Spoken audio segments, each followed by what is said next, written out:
BP, sugar, thyroid, obesity, hormone సమస్యలని మందులు లేకుండా నేచర్ మంత్ర ఫుడ్ తో రివర్స్ చేసుకోండి. Welcome to I dream. నేను ఉదయశ్రీ. మనకు తల్లిపాల యొక్క ప్రాముఖ్యతను తెలియజేయడానికి మనతో పాటు ఉన్నారు శ్రీమతి శుభావతి గారు. ఎస్పీఎం చేశారు, అంటే సోషల్ ప్రివెంటివ్ మెడిసిన్ చేశారు ఆవిడ. అలాగే రాష్ట్రపతి చేతుల మీదుగా అవార్డు కూడా అందుకున్నారు హెల్త్ యాక్టివిటీస్కి సంబంధించి. సో ఆవిడతో మాట్లాడదాం. నమస్తే అమ్మ. నమస్తే. ఓకే, ఈ మధ్యకాలంలో అంటే వైఫ్ అండ్ హస్బెండ్ ఇద్దరూ జాబ్ చేస్తూ ఉన్నారు. ఇంతకుముందేమో వైఫ్స్ ఇంట్లో ఉండేవాళ్ళు, పిల్లల్ని చూసుకునేవాళ్ళు.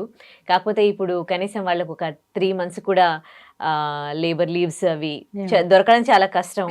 సో ఆ 3 months వరకు ఏదో ఇస్తూ ఉన్నారు. తర్వాత తల్లిపాలు తాగని వాళ్ళే ఉన్నారు ఈ మధ్యకాలంలో, ఎక్కువగా చిన్నపిల్లలు అయితే.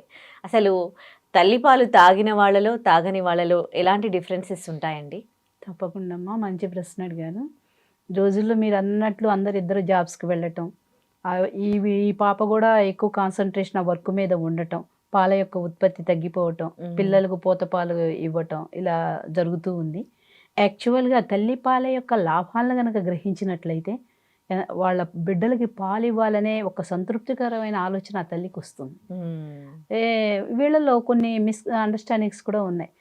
బిడ్డకు పాలు ఇవ్వటం వల్ల అందం చెడిపోతుంది, లేకపోతే సరైన ఫిజికల్ స్ట్రక్చర్ ఉండదు, ఇలాంటి ఇవి కూడా ఉన్నాయి వాళ్ళకి తెలియక. అలా కాదమ్మా, తల్లి పాలు అనేది బిడ్డకు ఎప్పుడైతే బిడ్డ తల్లి గర్భం నుంచి భూమి మీద పడుతుందో వెంటనే తన ఆహారాన్ని తను సంపాదించుకుంది. భగవంతుడు తనకి ఇచ్చినటువంటి ఆహారాన్ని ఇవ్వకపోవటం మనమెవరం అమ్మా?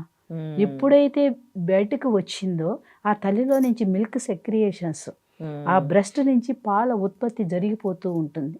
చాలామందికి అవగాహన లేక 3వ రోజు అన్నం పెడితేనో 3వ రోజు ఇడ్లీ పెడితేనే పాలు వస్తాయి అనే ఒక అవగాహనలో ఉంటారు. అది కరెక్ట్ కాదు. ఇప్పుడు మేము డెలివరీ అవ్వగానే ఆ బేబీని ఒక్కొక్కసారి మేము అసలు ఆ తల్లి అబ్డామిన్ మీద వేసేస్తాం. పాకుంటూ వెళ్ళిపోయి ఆ రొమ్మును నిపుల్ని పట్టేస్తుంది. పట్టేసినప్పుడు మనం ఏంటంటే అన్నం పెట్టినప్పుడు పాలు రావటం తెల్లగా గమనిస్తాం. ఓహో, అప్పుడు పాలు పడ్డాయని మనం అనుకుంటాం, కానీ అది కరెక్ట్ కాదు. ఈ బేబీ ఎప్పుడైతే తల్లి నిపుల్ వేసుకుందో, నోట్లో పెట్టేసుకుందో, ఆ మిల్క్ సెక్రియేషన్స్ తనకు తెలియకుండానే ముర్రు పాలు, దాంట్లో కొలెస్ట్రాల్ ఉంటుందమ్మా.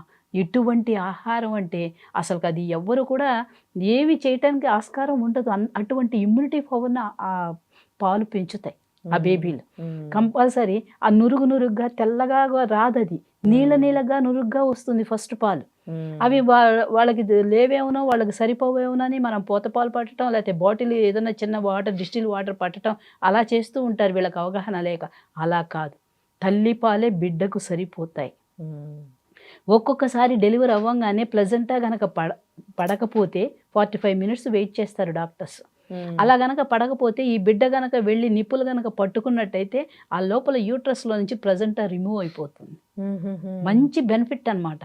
ఆ తల్లి ఆ ముర్రుపాలు బిడ్డకి ఇవ్వటం బెనిఫిట్. తర్వాత ఈ బిడ్డ వెళ్ళి ఒకవేళ ప్లెజెంటా పడకపోతే నిప్పులు పట్టుకొని ఆ సక్ చేయటం వల్ల వెంటనే ప్లెజెంటా అనేది యూట్రస్ నుంచి రిమూవ్ అయిపోతుంది. ఆ తల్లిని విముక్తురాలు చేస్తుంది ఆ బిడ్డ.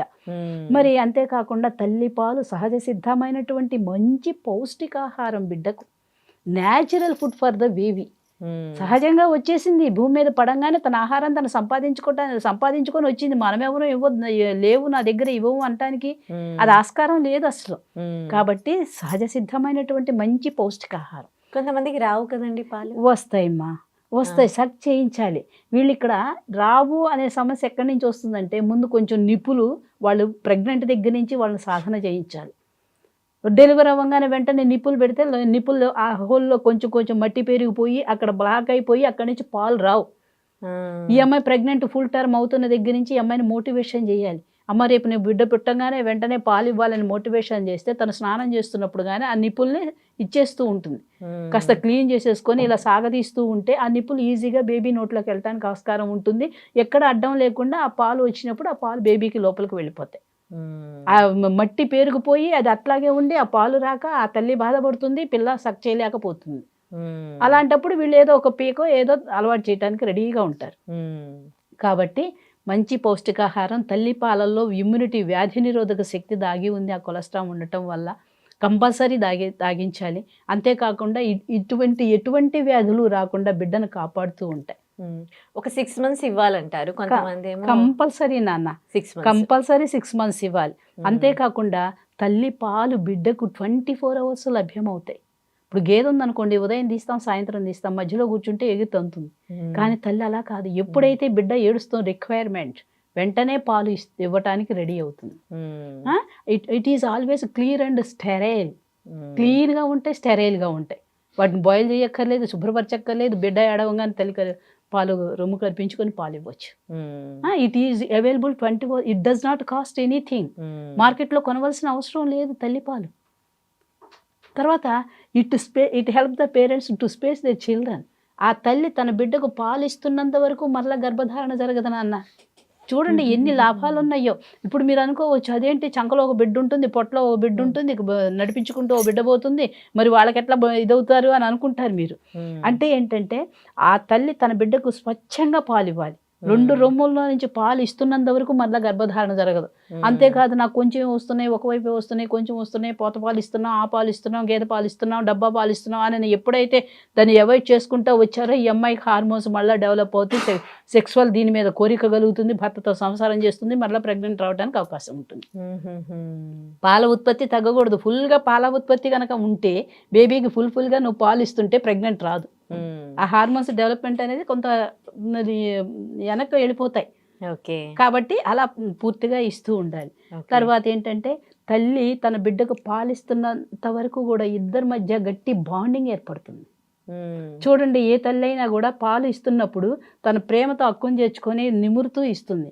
ఆ బిడ్డ కూడా తల్లి దగ్గర తన పాలు తాగుతూ అబ్బా ఇది నా సొత్తు అని ఆవిడ గొలుసు పట్టుకొని ఎంతో ప్రేమపూర్వకంగా ఈ చిన్న చిన్న చేతులతో అదంతా తౌడుకుంటూ ఎంత స్వచ్ఛందంగా పాప పాలు తాగుతుందండి. It creates bonding between mother and baby. మరి ఆ విధంగా ఉంటుంది. అంతేకాదు ఈ తల్లి తన బిడ్డకు పాలిస్తున్నంత వరకు ఇప్పుడు ఏంటంటే ఎక్కువ మరణాలు దేనివల్ల సంభవిస్తున్నాయంటే సంవత్సరంలోపు వాళ్ళు ఎక్కువ డయేరియా, నీళ్ల విరోచనాలు, పూతపాలు పట్టారనుకోండి, అన్హైజిన్, బాటిల్స్ కానీ పీకలు కానీ అవన్నీ బాయిల్ చేయటం కానీ అవన్నీ సరిగా లేకపోతే వాళ్ళకి డయేరియా వస్తుంది.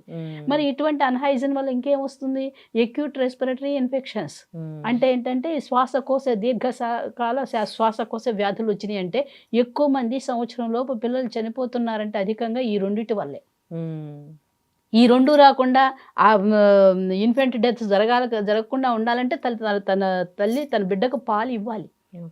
ఇందా మీరు ఇంకొక క్వశ్చన్ అడిగారు, మంచి క్వశ్చన్. పోతపాలకి తల్లిపాలకి తేడా ఏంటంటే తల్లి తన బిడ్డకు పాలిస్తున్నటువంటి తల్లి యొక్క భావన ఎలా ఉంటుందో తెలుసా అండి? స్కూలు పంపించింది అనుకోండి, వెంటనే నా బిడ్డ రాలేదని వాకిట్లో నిలబడి ఎదురు చూస్తూ ఉంటుంది. తల్లి తన బిడ్డకు పాలిస్తున్నటువంటి తల్లి యొక్క భావన ఎలా ఉంటుంది?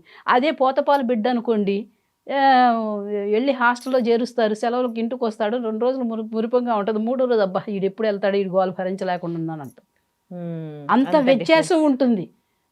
తల్లి పాలు తాగుతున్నటువంటి బిడ్డ సన్నగా, యాక్టివ్గా, చాలా ఇంటలెక్చువల్గా ఉంటాడు. పోతపాలు బిడ్డ వీళ్ళిద్దరికి బంధం, తల్లి బిడ్డ ఏడంగానే పరుగులు తీస్తుంది, వంటగదిలో ఉన్నా ఎక్కడున్నా తన బిడ్డకు పాలు ఇవ్వాలని. ఆ బిడ్డ కూడా నా తల్లి వచ్చిందని గట్టిగా వాటేసుకొని పాలు తాగుతాడు. పోతపాలు బిడ్డ అలా కాదు. ఏడవంగానే ఈ తల్లి కూడా విసుక్కుంటుంది, ఇప్పుడే కదా వాడికి పాలు పెట్టాను, మళ్ళీ ఏడుస్తున్నాడు ఏంటి అని విసుక్కుంటూ గబగబ వెళ్ళి బాటిల్ గడిగి బాయిల్ చేసి ఏదో సగం నీళ్లు సగం పాలు కొంచెం పంచదార ఆ పీక పెట్టేసి గబగబ తీసుకొచ్చి ఇస్తుంది.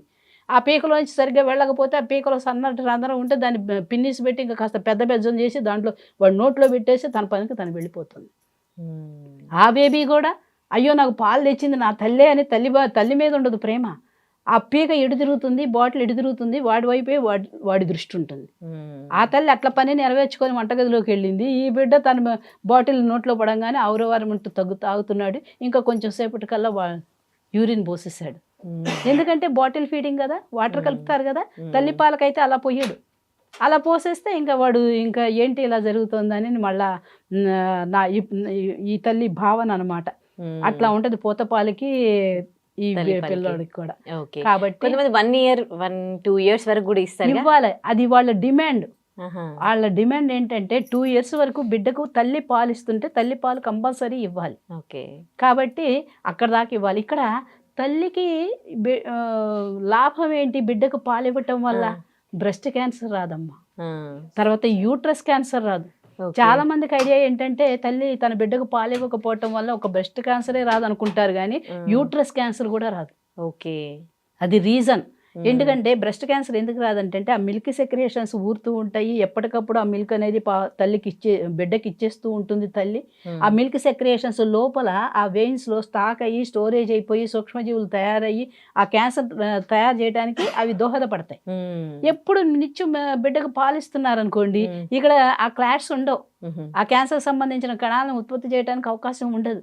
అదే యూట్రస్ క్యాన్సర్ ఎందుకు రాదు? ఇక్కడ గర్భసంచి క్రింద భాగాన మన పిడికిలు ఎంతైతే ఉంటుందో అంత పరిమాణంలో ఉండి 50 గ్రాములు బరువును కలిగి ఉంటుంది.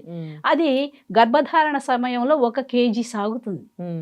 డెలివరీ అయిపోయిన తర్వాత 6 వారాల్లో మళ్ళా ఆ యొక్క యూట్రస్ కేజీ సాగినటువంటి గర్భసంచి యథాస్థానానికి 50 గ్రాములు దానికి వెళ్ళిపోవాలి, ఆ లోపల దాక్కోవాలి వెళ్ళి. అలా దాక్కోకుండా అలా కుండల్లే ఉంటే ఏంటంటే ఈజీగా ఇన్ఫెక్షన్స్ వచ్చి ఈ రేపు భవిష్యత్తులో cervix cancer, uterus cancer, ovarian సిస్టులు ఇవి రావడానికి అవకాశం ఉంది. అలా పరిమాణంలో ఎక్కువగా ఉంటుంది కదా. అలా కాకుండా యథావిధంగా ఆ 6 వారాల్లో గబగబా కుంచుకుపోవాలంటే ఏమవుతుంది? బిడ్డకు పాలు ఇవ్వటం వల్ల ఏమవుతుందంటే ఆ యూట్రస్ అనేది తొందరగా లోపలికి వెళ్ళిపోతుంది నాన్న. అప్పుడు అది ఇన్ఫెక్షన్కి గురవదు. ఈ విధంగా యూట్రస్ క్యాన్సర్ రావటానికి కూడా రాకుండా ఉండటానికి కూడా తల్లిపాలు దోహదపడతాయి. తల్లికి బిడ్డకు ఇద్దరికి పాలిస్తాయి. మరి తల్లి పాల వల్ల బిడ్డకు లాభం ఏంటంటే వాళ్ళు ఆ సక్ చేయటం వల్ల, రొమ్ము నిప్పులను సక్ చేయటం వల్ల ఆ బాగా గట్టిగా చిగుళ్ళతో పట్టుకుంటారు ఆ నిప్పుల్ని. ఆ పట్టుకోవటం వల్ల భవిష్యత్తులో వాళ్ళు చక్కటి దంతాలు రావటానికి, చిగుళ్ళు గట్టి పడటానికి బాగా దోహదపడతాయి తల్లిపాలు. అదే బాటిల్ ఫీడింగ్ అనుకోండి నాన్న, ఆ పీకను చప్పరించక్కర్లా. అదేందా నేను చెప్పాను కదా, ఆ హోల్ చిన్నగా ఉంటే ఇంకా కాస్త హోల్ పొడిచి త్వరగా పాలు వెళ్ళిపోవాలని బెజ్జం చేస్తుంది. అలా పెట్టడం ఆడు కష్టపడకుండానే ఆ నోట్లోకి ధారాపాతంగా పాలు వెళ్తాయి కాబట్టి ఇక్కడ సక్ చేయాల్సిన అవసరం లేదు, సరైన దంత ఇది రాదు వాడికి. తర్వాత రెండోది, ఈ సక్ చేసేటప్పుడు కూడా తల్లి నిపుల్ని గట్టిగా నొక్కి పడితేనే పాలు వస్తాయి. ఏదో ఫస్ట్ లో 1 or 2 days అవి కారిపోతుంటే కనపడటమే కానీ మనకి తర్వాత కనపడవు. మనం పైపు దగ్గరికి వెళ్ళి ఇలా నోరు పెడితే దాన్ని తిప్పుకోవాలి కదా. ఇక్కడ కూడా తల్లి యొక్క నిపుల్ని గట్టిగా నొక్కి పడితేనే పాలు బయటకు వస్తాయి వాడి నోట్లోకి. అలా నొక్కి పట్టడం వల్ల ఏమవుతుంది, ఇక్కడ అలా తాగటం వల్ల sucking is good for the baby. అలా సక్ చేయటం వల్ల ఇక్కడ ఇన్ ద బ్రెయిన్ ఆ నర్వస్ సిస్టమ్ మొత్తం యాక్టివేటెడ్గా, ఫేషియల్ ఎక్సర్సైజ్ అనమాట, గట్టిగా నొక్కి పడుతున్నాడు వాడు. That is one of the exercise for baby. అలా నొక్కి పట్టడం వల్ల ఇక్కడ బ్రెయిన్లో నర్వస్ సిస్టమ్ మొత్తం యాక్టివేటెడ్గా బాగా తయారయ్యి, బాగా నర్వస్ సిస్టమ్ బాగా యాక్టివేటెడ్ అయిపోయి బ్లడ్ సర్క్యులేషన్ బాగా తయారయ్యి ఇంటలెక్చువల్ బిడ్డగా తయారవుతాడు.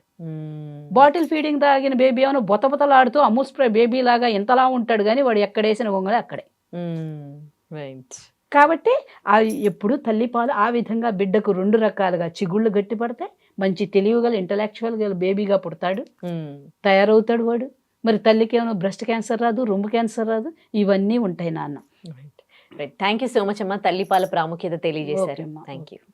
And for more videos, please subscribe to iDream. Please subscribe to iDream. Please subscribe iDream. And please subscribe to iDream. For more videos, subscribe to iDream. please like, share and subscribe to the channel. Congratulations, iDream. Subscribe to iDream. Subscribe to iDream. So subscribe to iDream Media. iDream ki iDream team andarki huge congratulations. Please subscribe iDream Media. Please subscribe to iDream. Subscribe iDream. Please subscribe to iDream. iDream అంటే నా కళల channel subscribe చేసుకున్న నోరు తిరుగుతలేదు, మీరైతే గంట గుర్తు కొట్టండి. For more such videos, please subscribe to iDream. Subscribe to iDream. Please subscribe to iDream. Please subscribe iDream Media. Please do subscribe to iDream. Please subscribe to iDream Media. For best entertainment and information, please subscribe iDream. And don't forget to subscribe to iDream.